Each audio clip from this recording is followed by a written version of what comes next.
Kumnandi ngendlela esimanga emsakazweni Ukhozi FM sithi siyabashathisa igama lami uFeka uBK. Kubatshazwa nangumlisa gama lakhe kungupule ngwakamagwaza okhulumisa kwaBK Mchuno osebenza lapha-ke kwaMashu eSpa.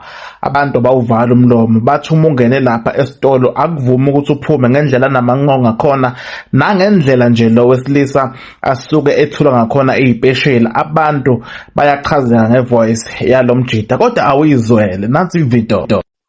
Sanibonani bomdlala.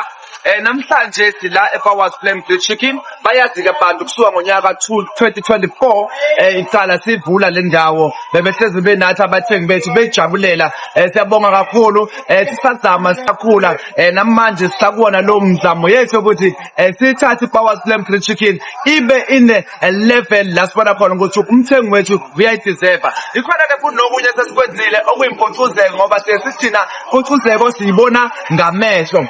Kunama packages wamasha nanka nje la double chicken burger yakho le siyakwazi ukuthi ifake kamnandi iyaphatheka kalula futhi ke ayinayo inkinga etheksini ikhona yona nje noma ngabe kuphi la uyakhona. Into enhle ke ngathi ukuthi sikhona endaweni eziningi kompangeni sikhona eMtubatuba nakuphi Bridge City eNanda nakwezinye indawo nalabo esingakafiki kubona bahlale benemibuzo ukuthi nisanini ko Richards Bay nisanini kuphi nakuphi siyeza. It's just a matter of time. Siyabonga kakhulu bathengi bethu bahleze benathi ngaso sonke isikhathi. Kuningi okwenzakalayo buka nje nakhona la sesinama team akhona lapha ePowers Flame Grilled Chicken ukugwema ukuthi abantu bangalokhu behla benyuka ngoba bezikhona ikhalo zokuthi fanele ngiqale ngokhokha lapha ngiphinde ngibuye bathola abantu sebathi sikharajeka kanjalo kodwa ngoba sikwenzayo sikwenzela abathengi bethu siyabalalela labakhala khona sibone futhi ukuthi kuphi esingakwenza oku-improvement.